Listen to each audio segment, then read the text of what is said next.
Yo, you wanna see something cool? No? Well, I'm gonna do it anyway.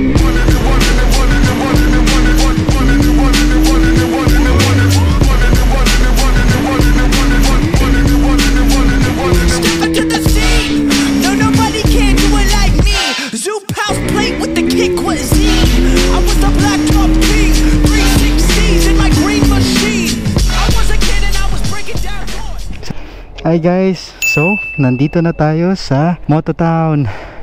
Magte-test ride tayo ng mga units. Nandiyan si Bubu. Hi Bubu. So first nating ite-test is RC200.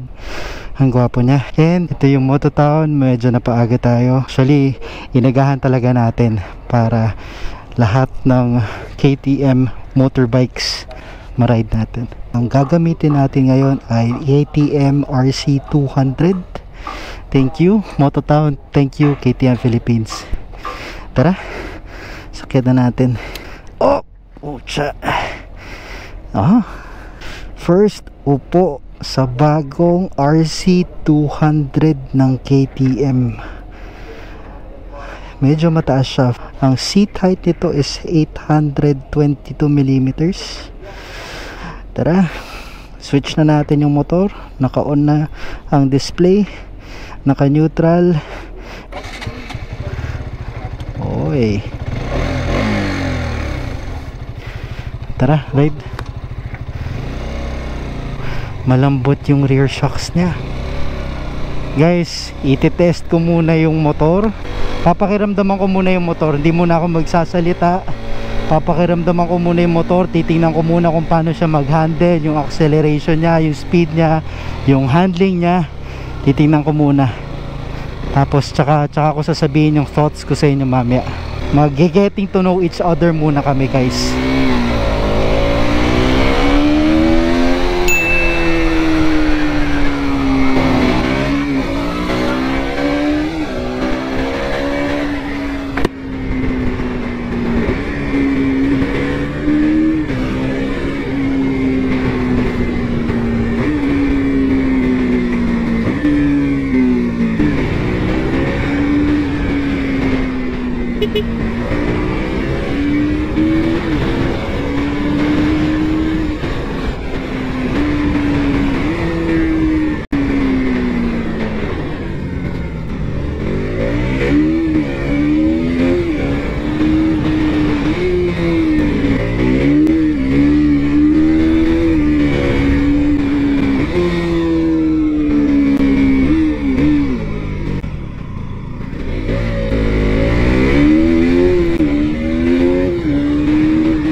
Hi guys, so na-test ride ko na itong KTM RC200 na bago nila.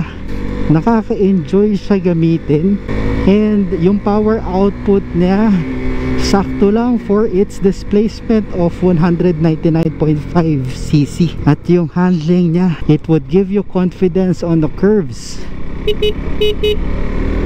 Yung power output niya, alam mo, pwede to pang racetrack, pwede to sa BRC o sa Carmona. Ang sarap niya gamitin at lalo na sa kurbada.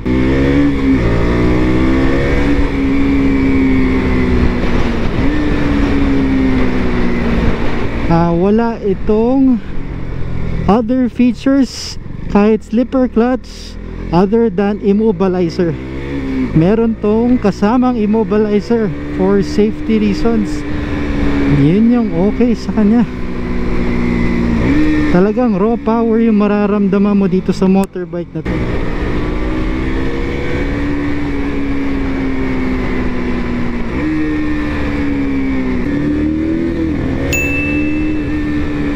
Nakaka-enjoy bawat piga mo sa kanya.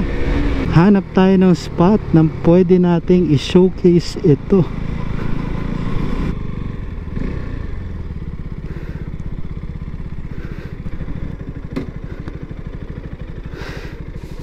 RC200 ready to race nakalagay doon sa sticker niya. Ang gwapo niya tignan, lalo na yung mga decals niya. Simple pero elegante.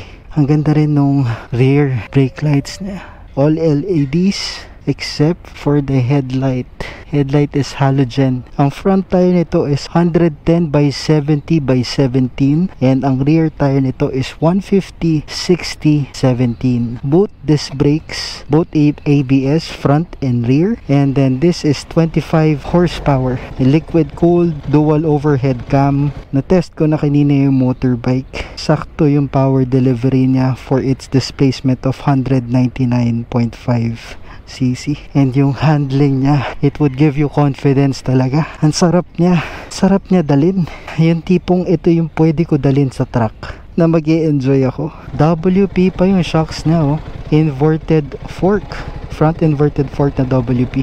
Lambot ng clutch din ito. Ayan, oh.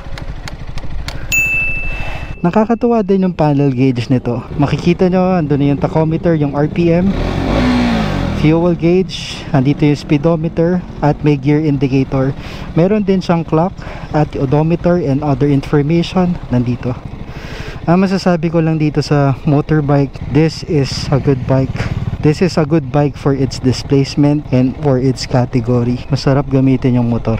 That is fire.